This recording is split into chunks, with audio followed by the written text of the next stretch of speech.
Hello all, welcome back to my channel. இன்னைக்கு ஃபுல்லாகவே kitchen cleaning தான் வந்து பண்ணலான் இருக்கேன். அதுக்கு முன்னாடி கொஞ்சம் கிளாஸ் கண்டெய்னர்ஸ் எல்லாமே ஆர்டர் போட்டிருந்தேன். வாங்க என்னென்ன வாங்கியிருக்கேன்னு பார்க்கலாம். இது எல்லா ப்ராடக்ட்ஸுமே மீஷோவில் இருந்து தான் ஆர்டர் போட்டிருந்தேன். இந்த ப்ராடக்ட் வந்து செட் ஆஃப் 12 பீசஸ் வருது. இது வந்து குவான்டிட்டி வந்து 200 ml. ப்ரைஸ் வந்து 336 rupees. டிஸ்கவுண்ட் போக வந்து நான் 300 rupeesக்கு வந்து வாங்கியிருந்தேன். இந்த கண்டெய்னர் செட் எல்லாமே ரொம்ப நல்லா இருந்துச்சு, எனக்கு ரொம்ப பிடிச்சிருந்தது. நெக்ஸ்ட்டு இந்த ப்ராடக்ட் வந்து செட் ஆஃப் 6 பீசஸ் வந்து வந்திருக்கு. இதோட குவான்டிட்டி வந்து 500 ml. ப்ரைஸ் வந்து அதே ப்ரைஸ் தான், 336 rupees தான். டிஸ்கவுண்ட் போக வந்து நான் வந்து 300 rupeesக்கு வந்து வாங்கியிருந்தேன். இந்த கண்டெய்னர்ஸும் செட் ஆஃப் 6 பீசஸ் தான். குவான்டிட்டி வந்து 400 ml. இதோட ப்ரைஸ் வந்து 324 rupees. நான் வந்து டிஸ்கவுண்ட் போக 255 rupeesக்கு வந்து வாங்கியிருந்தேன். நான் எல்லா கிளாஸ் கண்டெய்னர்ஸுமே பேசிக்காக சிம்பிளானது மட்டும்தான் வாங்கியிருக்கேன்.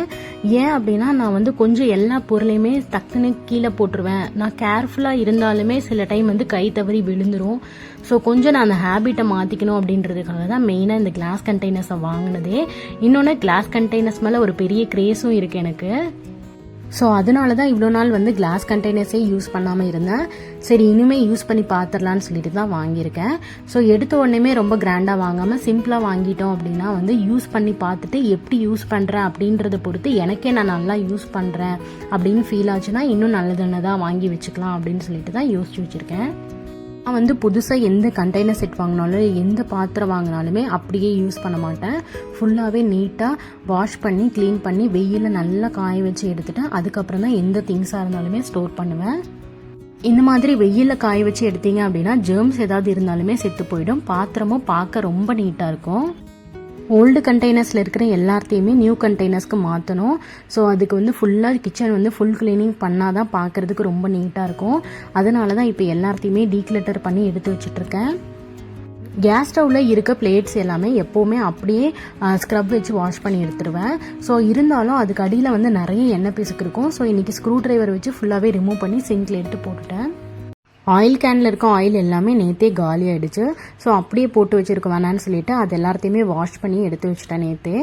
அப்படியே கல்லுப்பு ஜாடியும் உப்பு ஜாடி இது எல்லாத்தையுமே கையோட வேற ஒரு இதுக்கு மாற்றி வச்சுட்டு அதையும் வாஷ் பண்ணி எடுத்து வச்சுட்டேன். பிளேட் வைக்கிற ஸ்டாண்டும் பார்க்குறதுக்கு நீட்டாக தான் இருக்கும், ஆனால் இதுலேயும் நிறைய எண்ணெய் பிசுக்கு இருக்கும். ஸோ இதையும் வாஷ் பண்ணிடலான்னு சொல்லிட்டு அதையும் எடுத்து வச்சுட்ருக்கேன்.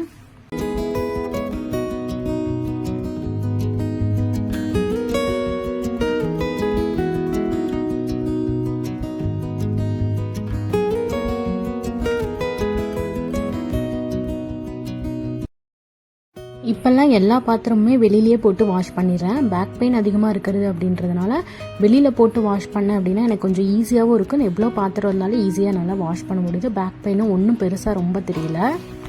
வெளியில் வாஷ் பண்ணுறதுனால ஃபுல்லாகவே விம் சோப் யூஸ் பண்ணிக்கிறேன்.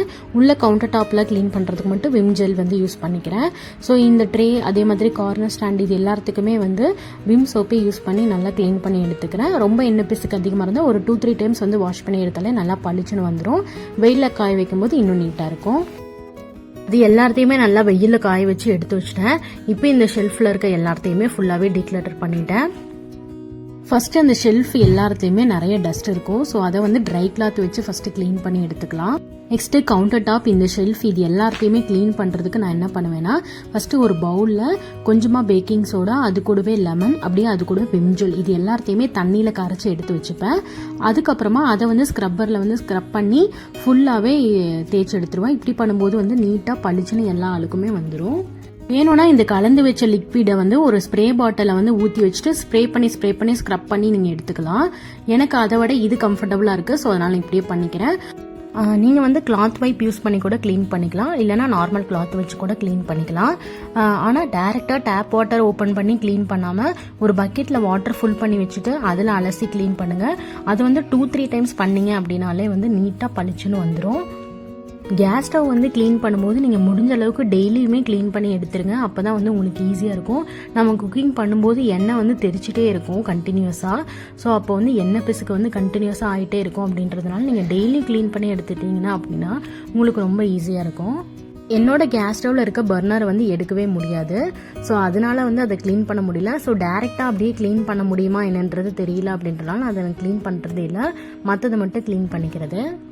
இந்த பர்னரை வந்து க்ளீன் பண்ணுறதுக்கு புளியில் வந்து பர்னரை போட்டு வச்சுட்டு 1 டே ஃபுல்லாகவே நல்லா ஊற வச்சுட்டு அதுக்கப்புறமா அந்த புளி கூடவே ஸ்க்ரப்பர் வச்சு நீட்டாக க்ளீன் பண்ணி எடுத்திங்கன்னா அதில் இருக்க அழுக்கு எல்லாமே நீட்டாக போய் அந்த கறியும் எல்லாமே நல்லா போயிட்டு பளிச்சுன்னு ஆகிடும். அப்படி இல்லைன்னா லெமன் வச்சு கூட தேய்ச்சி எடுக்கலாம். இன்னொரு வே என்ன அப்படின்னா, ரசம் வந்து மீதியாக இருந்துச்சு அப்படின்னா ரசத்துக்குள்ளே வந்து பர்னரை போட்டு வச்சுட்டு 1 டே ஃபுல்லாக நல்லா ஊற விட்டுருங்க. அதுக்கப்புறமா நெக்ஸ்ட் டே வந்து ஸ்க்ரப்பர் வச்சு தேய்ச்சி எடுத்தீங்க அப்படின்னா நல்லா பளிச்சுன்னு வந்துடும். இது வந்து தக்காளி ரசத்தில் பண்ணாதீங்க, புளி வச்சு செய்கிற ரசத்தில் வந்து இந்த மாதிரி பண்ணுங்க. இந்த கேஸ் ஸ்டவ்க்கு மேலே இருக்க டைல்ஸு அதே மாதிரி கவுண்டர் டாப் இது எல்லாத்தையுமே வீக்லி ஒன்ஸ் க்ளீன் பண்ணிடுவேன் அப்படின்றதுனால பெருசாக இதில் எண்ணெய் பிசுக்கே இருக்காது. இந்த ஷீட் வந்து எனக்கு ரொம்ப கம்ஃபர்டபுளாக இருக்குது. நான் நார்மலாக டைல்ஸ் கவுண்டர் டாப் எல்லாத்தையுமே எப்படி க்ளீன் பண்ணுவேனோ அதே மாதிரி தான் இதையும் க்ளீன் பண்ணுறேன். எனக்கு எந்த பிரச்சனையுமே இல்லை, ரொம்ப ஈஸியாகவும் இருக்குது எனக்கு. நீங்கள் வந்து எல்லாத்தையுமே க்ளீன் பண்ணி எடுத்ததுக்கப்புறம் ஃபைனலாக வந்து ட்ரை கிளாத் வச்சு ஃபுல்லாக எல்லாத்தையுமே தொடச்சி எடுத்துக்கோங்க. எனக்கு வந்து பக்கத்துலேயே விண்டோ இருக்கனால நல்லா காற்று வரும், சீக்கிரமாக அதுவே காஞ்சிடும். ஆனால் நீங்கள் இன்னும் ட்ரை கிளாத் வச்சு தொடச்சி எடுத்தீங்க அப்படின்னா வந்து அந்த வாட்டரோட திட்டு தெரியும். ஸோ அது வந்து தெரியாமல் இருக்கும், நீட்டாகவும் இருக்கும் பார்க்குறதுக்கு. வெயிலில் காய வச்சு எல்லா கண்டெய்னர்ஸுமே நல்லா காஞ்சிருச்சு. இருந்தாலும் இந்த மாதிரி ஒரு ட்ரை கிளாத் வச்சு க்ளீன் பண்ணி எடுத்துட்டிங்க அப்படின்னா எக்ஸஸாக அங்கங்கே ஈரம் இருந்தால் கூட நம்ம நீட்டாக தொடச்சி எடுத்துட்டோம் அப்படின்னா ஈரம் இல்லாமல் இருக்கும். ஸோ அதுக்காக தான். ஸோ இப்போ எல்லாத்தையுமே ரீஃபில் பண்ணி வச்சிடலாம். ஓல்டு கண்டெய்னர்ஸ் இருக்கிறது எல்லாத்தையுமே இதில் மாற்றி வச்சுட்டு ஓல்டு கண்டெய்னர்ஸ் எல்லாத்தையுமே வாஷ் பண்ண போட்டுட்டேன். ஸோ இது எல்லாத்தையுமே ரீஃபில் பண்ணி வச்சுட்ருக்கேன் இப்போது.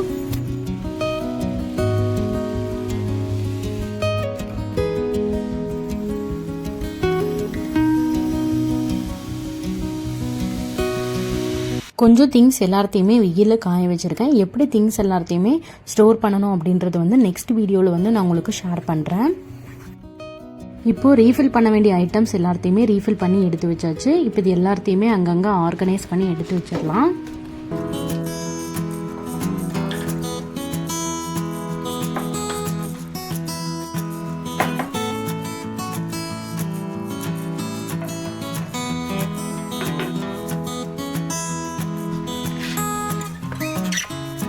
எல்லாத்தையும் ஆர்கனைஸ் பண்ணி எடுத்து வச்சதுக்கப்புறம் எக்ஸஸாக இருக்க திங்ஸ் எல்லாத்தையுமே இந்த மாதிரி பாலித்தீன் கவரில் போட்டு ரப்பர் பேண்ட் போட்டு எடுத்து வச்சுருவேன்.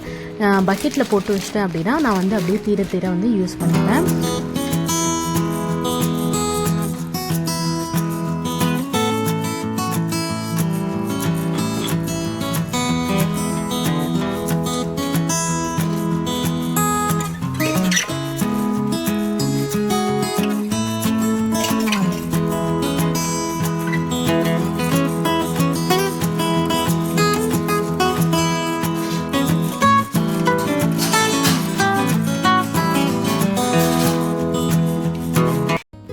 ப்ரொவிஷன்ஸ் இருக்க இடத்துலலாம் வந்து காயின்ஸ் போட்டு வச்சா ரொம்ப நல்லதுன்னு சொல்லுவாங்கன்னு சொல்லிட்டு நான் எப்போவுமே எனக்கு அந்த பழக்கம் இருக்குது. நான் அங்கங்கே அப்படியே காயின்ஸ் போட்டு வச்சுருவேன். நெத்திலி கருவாடு வந்து வாங்கிட்டு வந்துருந்தேன். ஸோ கருவாடும் கத்திரிக்காவும் போட்டு கருவாட்டு குழம்பு வச்சிடலான்னு சொல்லிட்டு அதுக்கு தான் ரெடி பண்ணிகிட்ருக்கேன். இப்போது ஒரு கடாயில் நல்லெண்ணெய் சேர்த்துக்கோங்க. அது கூடவே சின்ன வெங்காயம், பூண்டு, அப்படியே அது கூடவே கருவேப்பிலை, வரமிளகாய், மிளகு, வெந்தயம் சேர்த்துக்கோங்க. முழு சீரகம் இருந்தால் சேர்த்துக்கோங்க. இப்போ சீரகம் என்கிட்ட தீர்ந்து போச்சு. ஸோ அதனால் சீரகத்தூளாக வந்து கடைசியாக ஆட் பண்ணிக்குவேன். இது எல்லாத்தையுமே சேர்த்து வதக்கிக்கோங்க. எல்லாம் சேர்ந்து ஓரளவுக்கு வெந்ததுக்கப்புறமா அது கூடவே தக்காளி சேர்த்துக்கலாம். நான் ஒரு 3 தக்காளி அளவுக்கு நல்லா பிழிஞ்சு விட்டு உள்ளே சேர்த்துக்கிறேன். இதையும் சேர்த்து நல்லா வதக்கிக்கலாம். தக்காளி ஓரளவுக்கு வதங்கினதுக்கப்புறமா இது கூடவே சீரகத்தூள், மஞ்சள் தூள், ஃபைனலாக வந்து கொத்தமல்லி தூள் இது எல்லாமே சேர்த்து அந்த சூட்லேயே வதக்கி எடுத்துக்கலாம். மசாலா எல்லாத்தையுமே நல்லா ஆற வச்சு அதுக்கப்புறமா அரைச்சிக்கலாம். நான் கருவாடு கூடவே கத்திரிக்காய் சேர்த்து தான் வந்து செய்ய போகிறேன். ஸோ கத்திரிக்காயை கட் பண்ணி தண்ணியில் போட்டு வச்சுக்கிறேன்.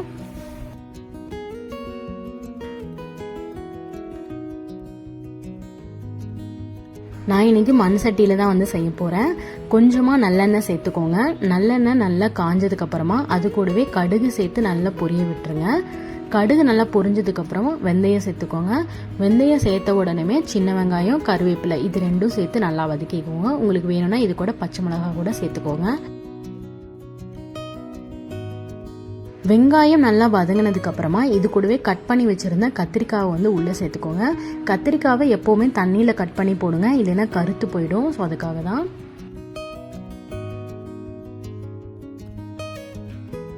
இப்போது கத்திரிக்காவுக்கு தேவையான அளவு மட்டும் உப்பு சேர்த்துக்கலாம். கருவாட்டு குழம்பு செய்யும் போது மட்டும் உப்பு வந்து பார்த்து சேருங்க. ஏன்னா கருவாட்டிலேயே வந்து உப்பு இருக்கும். நான் எப்போவுமே வந்து கருவாட்டு குழம்பு செய்யும்போது மட்டும் ரொம்ப உப்பு கம்மியாக தான் சேர்த்துக்குவேன். கருவாடெல்லாம் போட்டு நல்லா கொதிச்சு வந்ததுக்கப்புறமா தான் டேஸ்ட் பார்த்துட்டு உப்பே சேர்த்துக்குவேன். இப்போ அரைச்சி வச்ச மசாலா, புளி, அது கூடவே தண்ணி எல்லாமே சேர்த்து கலந்து வச்சிடலாம். இதை மூடி போட்டு நல்லா வேக விட்டுடலாம். இது வேகிறதுக்குள்ளே அதுக்குள்ளே கருவாடை வந்து க்ளீன் பண்ணி எடுத்துகிட்டு வந்துடலாம். நான் வந்து இன்றைக்கி நெத்திலி கருவாடை தான் யூஸ் பண்ணுறேன். தலை வந்து யூஸ் பண்ணக்கூடாது. ஸோ தலையை வந்து ரிமூவ் பண்ணி எடுத்துகிட்டு அதுக்கப்புறமா வந்து கருவாட்டில் வந்து குடல் பகுதி மாதிரி பிளாக் கலரில் இருக்கும். ஸோ அதையும் வந்து ரிமூவ் பண்ணி எடுத்துடணும். ஃபஸ்ட்டு நார்மல் வாட்டரில் வந்து 2-3 டைம்ஸ் வந்து நல்லா மண் நிறைய இருக்கும். மண் போகிற அளவுக்கு நல்லா வாஷ் பண்ணி எடுத்துகிட்டு ஹாட் வாட்டர் வந்து சூடு பண்ணி அதில் வந்து ஒரு 2 டைம்ஸ் வந்து வாஷ் பண்ணிவிடுங்க. அப்போ தான் வந்து அதில் இருக்க மண், தூசி எல்லாமே போகும். எனக்கு வந்து கருவாடு சாப்பிட்டா ஒத்துக்காது. ஸோ அதனால் எனக்கு மட்டும் தனியாக அந்த கத்திரிக்காய் குழம்பு மட்டும் தனியாக எடுத்து வச்சுட்டு அதுக்கப்புறமா இது கூட கருவாடு சேர்த்துக்க போகிறேன். கருவாடு வந்து நல்லா மண் இல்லாமல் க்ளீன் பண்ணி எடுத்துகிட்டு வந்துட்டேன். இப்போ வந்து இது வந்து குழம்புல சேர்த்துடலாம். குழம்புல சேர்த்துட்டு ஒரு மிக்ஸ் கொடுத்துட்டு மூடி போட்டு ஒரு 5 மினிட்ஸ் வந்து கொதிக்க வச்சு எடுத்தோம் அப்படின்னாலே வந்து சூப்பரான கருவாட்டு குழம்பு வந்து ரெடி ஆகிடும். நான் வந்து அப்படி இது கூடவே சாதம் மட்டும் வச்சுட்டேன். இன்றைக்கி வேறு எதுவுமே நான் செய்யலை. அவ்வளோதான் ஃப்ரெண்ட்ஸ், அப்படியே நான் சாப்பிட்டு இந்த vlog-ஐ வந்து முடிச்சுக்கிறேன். இந்த வீடியோ உங்களுக்கு பிடிச்சிருக்கும்னு நினைக்கிறேன். இந்த வீடியோ உங்களுக்கு பிடிச்சிருந்தா லைக் பண்ணுங்கள், ஷேர் பண்ணுங்கள். இதே மாதிரி என்னோட குக்கிங் அண்ட் லைஃப் ஸ்டைல் பற்றி நீங்கள் டெய்லி தெரிஞ்சுக்கணுன்னா அதுக்கு என்னோட சேனலை மறக்காமல் சப்ஸ்கிரைப் பண்ணுங்கள். Bye friends.